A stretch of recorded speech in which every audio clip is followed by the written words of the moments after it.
हिरिम्बा हालामारि बाथौ फोरबो फालिथाय आफादा मैयानिफ्राय जोङो 6 दिननि हाबाफारि लानानै जोङो नैबेयाव मागो दाननि नैथि मंगलबारखौ लोब्बा लाखिनानै बा जोंनि मागोनि नैथि मंगलबार पबित्र दिन बाथौ जायखौ फालियो बिथांमोननि थाखाय बेखौ लोब्बा लाखिनानै जोङो दिनैहाय नैबेयाव मैयानिफ्राय गाजा गोमजायै जोङो फालिगासिनो दङ। आं दिनैहाय पबित्र दिन एबा नैथि मंगलबाराव जोंनि हिरिम्बा हालामारि बाथौ फोरबो फालिथाय आफादनिफ्राय गासैनिसिमबो जोंनि बर' रायजो राजा आसामनि दाब दाब जायगायाव थानाय रायजो राजा बिथांमोननो हिरिम्बा हालामारि बाथौ फोरबो फालिथाय आफादनिफ्राय शुभेच्छा जासिहरबाय।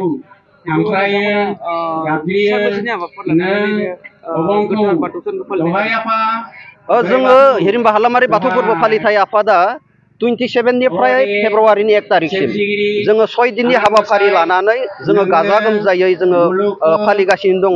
जोङो मैयानिफ्राय जोंहा स्टार्ट जादों। मैया जोंहा हाबाफारि बायदियै बिराद मोजां मोनसे कालारफुललि प्रग्रामफोरा जानानै थांदों। जोंहा भलिबल मैया जानानै थांबाय, जोंहा काबादि जानानै थांबाय, बेनिफ्राय मोनाबिलियाव जोंहा लाइमोनफोरनि जोंहा केसेट डेन्स कम्पिटिसन दिनैहाय जानानै थांबाय। लोगोसे आङो दिनैनि बे गोथार बुब्लियाव बा गोथार सानाव आङो धन्यबाद होगोन। दिनैहाय जाबायदि जोंनि नैबे ओनसोलजों लोगोसे गासै रायजो राजाफोरा लोब लोब फैनानै गुबुनफोर बोसोराव जाबायदि जोंखौ सहाय सहयोग खालामफैदो, रायजोफोरनि जों अनसायनाय मोनदो, नैबे ओनसोलजों लोगोसे जोंनि जेसेबांखि राजनितिक पार्टिफोरनि दैदेनगिरिफोर दङ, जों बिथांमोननि सहयोग मोननानै दिनैहाय जोङो मैयानिफ्राय जोङो गाजा गोमजा फालिबोदों आरो उननि समफोरा जाबायदि जोंखौ मदद होदोंमोन देग्लायबो बेफोरबायदिनो जोंखौ गाजा गोमजायै मदद होनायखौ जोङो मोनदांदों। जोंनि मेलायाव ओरैनो जोंहा गासै जोंनि जा बाउन्डारि सोरगिदिं बेवहाय जोंहा दखान गलाफोर दङ।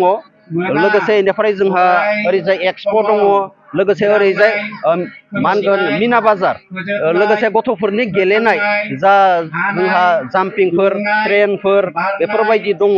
दा आङो नोंथांमोननि मिडियानि गेजेरजों जोङो हिरिम्बा हालामारि बाथौ फोरबो फालिथाय आफादनिफ्राय फोरमायहरनानै मोजां मोनगोन दि जोङो मैयानिफ्राय जि मोनसे कालारफुल प्रग्राम बियो खोब रायजोफोरा जोंखौ अनसायनायखौ नुनो मोनदों।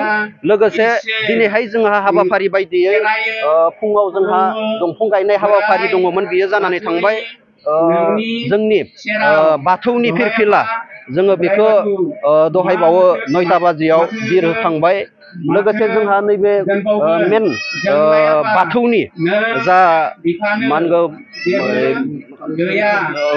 बाथौ जोंहा माने खाला जों बेखौबो लगायखांबाय। लोगोसे जोंहा रुंसारिफोरनो जे जोङो गोथैसि बावनाय बियोबो दिनैहाय जानानै थांबाय।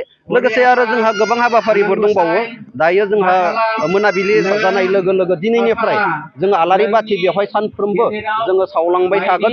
जेब्लासिमहालागै जोंनि प्रग्रामा जोबा अब्लासिमहालागै मा होनगोन बेफोरबायदि जोङो सावलांबाय थागोन। लोगोसे जोंहा हाबाफारि बायदियै मा होनगोन दा मोनाबिलियाव जोंहा मिस बिउटि दङ, आं आसा खालामो बयबो दा मोनाबिलिनि जा हारिमु माने दिन्थिफुंनाय बेवहाय बाहागो लाफैगोन। प्राइस हिसाबै जोङो मिस बिउटियाव जोङो फैसाखौनो लाखिनाय जादों, 9,000 लाखिनाय जादों जोङो, 10,000 जोङो लाखिनाय जादों। लोगोसे बेनिफ्राय बिदिनो जों गोबां प्रग्राम लानानै जोङो फालिगासिनो दङ। आरो गाबोननिफ्राय जोंहा गायक दङ, बेनिफ्राय डिजि दङ, ओमफ्राय लास्ट दिना जोंहा बेनिफ्राय गेवलां मेल जागोन। जोङो धोरोमारि सावरायनाय मोनसे हाबाफारि जों लादों। बेवहाय जोंनि गेजेराव सफैगोन मानगोनां बिटिआरनि चिफ प्रमद सार, बिथाङा मेलखौ बेखेवफैगोन। लोगोसे बेनिफ्राय मा होनगोन आसामनि स्पिकार मानगोनां बिस्वजित दैमारि सारा जोंनि गेजेराव सफैगोन।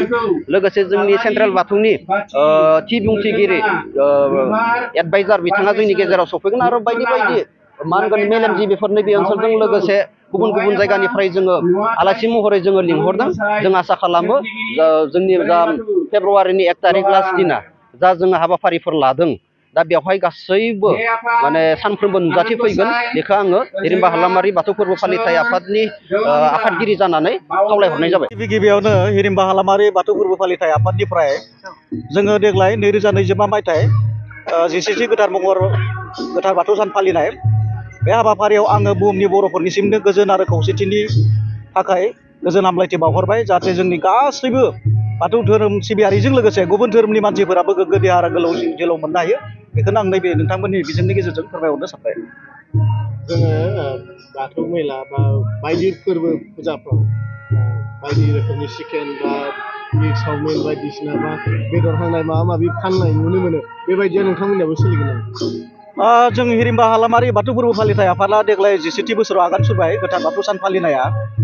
जोङो गोथार बाथौ सान फालिनायजों लोगोसे धोरोमारिखौ जाबायदि धोरोम बिथिंखौ जौगाहोनायजों लोगोसे जाहाथे जोंनि नैबे ओनसोलनि गोग्लैसोना थानाय सुबुं माहारिया गोग्लैसोना थानाय न'खरफोरा जाहाथे इयाव बेफार फालांगि खालामनायजों लोगोसे गावसोरनि एसे इनकाम सर्स मोननो हायो थाइसे थाइनै रां खेन्दा मोननानै न'खरखौ सामलायलांनो हायो बिनि थाखाय जों बे हाबाफारिखौ लानाय जादों। बेवहाय नोंथांमोना नुनो मोन्दों बेवहाय चिकेन चावमिन बा बायदिसिना जानाय बेफोरबायदि फाननाय बेफोरबायदि नारें खमलानिफ्राय आदि करि फिथाइ सामथाइ गासैबो जेरैबायदि जि फाननाय लांगा दख'नानिफ्राय आर'नाइनिफ्राय बेफोर मोनफ्रोमबो हाबाफारिफोरखौ जोंनि बाथौ सिबिनायजों लोगोसे जाहाथे फालांगि मुलुगावबो जों दावगासारनो हायो बेखौ नोजोर बोनानै जोङो लानाय जादों आरोखि मेला हिसाबै मेला होननाय लोगो लोगोथ' बे हाबाफारिफोरा थाफाजोबो आरोखि बेवहाय फाननाय बायनाय आरो नैबे ओनसोलखौ बे माने हाबाफारिया बोनथुमना लाखिदों आरो बेयावहाय जोङो अन्तत' फालांगि नङा अन्तत धोरोम बिथिंजों लोगोसे जों सोलोंथाइ बिथिंखौबो नोजोर बोनानै सोलोंथाइ बिथिंनि सायावबो जोङो थुनलाइयारि आयदा बादायलायनाय गथ'फोरखौ लानानै जों जेरैबायदि लादों बेवहाय माने राव दानथेलायनाय आयदा दङ हरखाब बुंस्लिबनाय आयदा दङ खन्थाइ आवरायलायनाय आयदा दङ बेवहाय जायगायावनो खन्थाइ लिरनाय बेफोरबायदि आयदाफोरखौ लानाय जादों जाहाथे जोंनि गथ'फोरा धोरोम सिबिनायजों लोगोसे जों सोलोंथाइखौबो गोग्गो आरो गोजोर नोजोर लानानै मुलुग दरबाराव जों गायसनलांनो हायो आरो सोलोंथाइ बिथिंनि गेजेरजोंनो धोरोमखौबो जों फोसावलांनो हायो। मानो होनबा जों गुबुन धोरोमफोरखौ नुनो मोनो जेरैबायदि नोंथांमोना जुदि नाय मुस्लिम धोरोमा हाइ माद्रासा स्कुल गायसननानै बिथांमोना धोरोमनिबो शिक्षा होलांदों। खृष्टान मिसनारिफोरखौ नाय खृष्टान मिसनारिफोरा गावसोरनि खृष्टान धोरोमखौ बिथांमोननि जा सोलोंथाइनि गेजेरजोंबो मिसनारि सोलोंथाइनि गेजेरजोंबो बिथांमोना धोरोमफोरखौ गायसनलांनो नाजादों। दा बे बिथिङाव जोंनि बर'फोराबोलाय मानो उनना थानो बेखौ नोजोर बोनानै जोंबो थान्दै मेलनि गेजेरजों जोङो डिसिसन आरो थांखि लानानै जोंनि नैबे हिरिमबा हालामारि बाथौ फोरबो फालिथाय आफादाबो जोंनि नैबे समग्र बर' ओनसोलाव बेखौ जों मावफुंनायनि हाबाफारिखौ जोंनि लाइमोन सेंग्रा सिख्लाफोरखौ जों जयै लाफानानै गिर्जाबै जों बेखौ मावनो नाजादों आरो बे हाबाफारियाव जोंनि गासैबो बर' रायजो राजा नैबे ओनसोलनि जोंनि मेलेमजिबि फरायसा बिथांमोनखौबो जोंखौ मदद आरो हेफाजाब होनानै जोंनि थांखिखौ जाफुंसार होनो जों नोंथांमोननि बिजोंनि गेजेरजों जों खावलायहरबाय।